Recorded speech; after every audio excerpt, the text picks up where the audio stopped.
That feeling in your gut, that angst that we all have that makes us want to play music, and heavy music specifically. The angst that I have in my gut still to this day, that was started way back then, this music fills that void. It makes me feel better somehow. I don't know how it happens, but this heavy music thing somehow fills a need.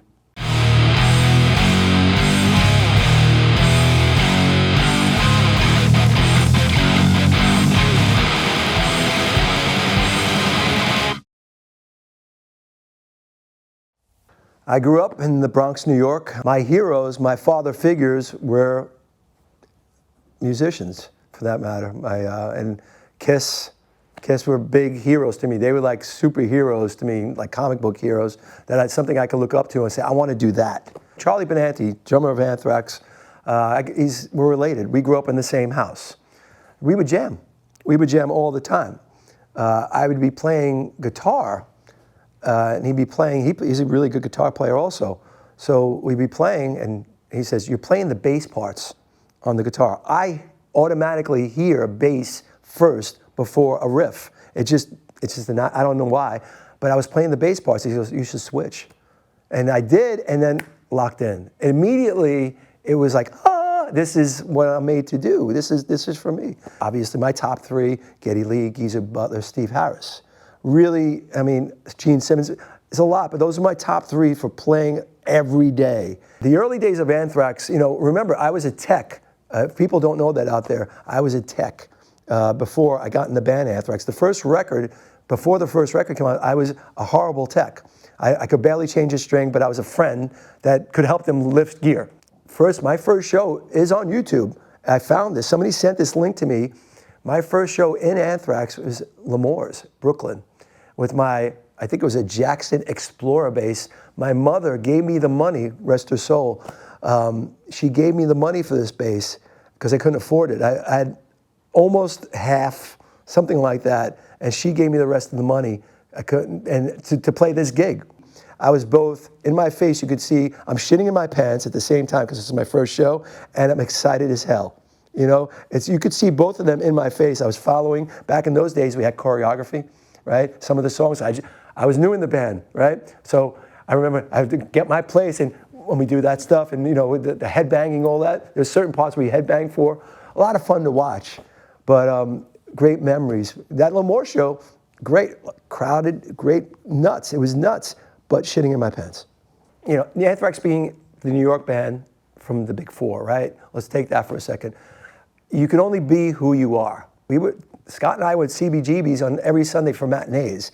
We came from that, so we kind of put this metal thing with the punk and all that stuff, hardcore stuff, very much. And all our influences show in our music, from the riffing to the phrasing, all that stuff, the attitude. So I guess that brought along this whole thing to the Big Four. That was our take, and I guess people got into it as we came up. If you talk about highlights of my career, of Anthrax's career, for me, and I think a lot of the other guys would say this too, it has to be the PE thing. People wanted a tour. People were talking, promoters were coming, would you guys do a tour together? And then they came in, how are the crowds gonna be? Was it gonna be riots, all that stuff, the crossing of cultures and stuff? Dude, those are some of the most electric crowds we've ever had in our life, for both bands. And then we would do Bring the Noise at the end and blow the roof off. I mean, it's on video. You can see there's a bunch of videos from this stuff, but it would just blow the roof. And PE, dude, they killed it. On metal crowds, see, there was a nice blend, man. It really worked out nicely. I was having a great conversation with Doug Wimbish, Living Color, extraordinaire. One of my favorite people on the earth, about bass, and he knew I was shopping. Doug being Doug, he calls me, FaceTimes me with my friend John from Spector, and we had the same ideas. I told him what I was looking for. He told me, yeah, we can do that. We can do that. We can do my specifications on my bass. Everything I wanted, there was no. All of a sudden, I'm up in Woodstock designing my bass. And the guys there, I met the makers of my bass, and just everybody there, from Taylor to John to Jeff, all these great guys that are like me. They just want bass. They just talk bass. It's a bass company. The first day of designing the bass, they got it, and even the questions afterward, it wasn't a lot. They got it right. They sent me some basses. I said, how did you do this? Because I gave them my specifications, and they listened. I want to bitch about something, and I can't. There's nothing to bitch about because it's there, and when it's right, don't fuck with it. This morning, in prepping for this, I played my bass at home. I'm picking this up, the same thing. I know it's there, right? This neck is my neck, and I've been playing this literally every day. Literally every day. I've used it in the studio. I beat the shit out of this bass on tour. I mean, when I say, if you've seen an Anthrax show before, there's some pretty lively, crazy stuff going on. I beat the shit out of basses. It's what I do.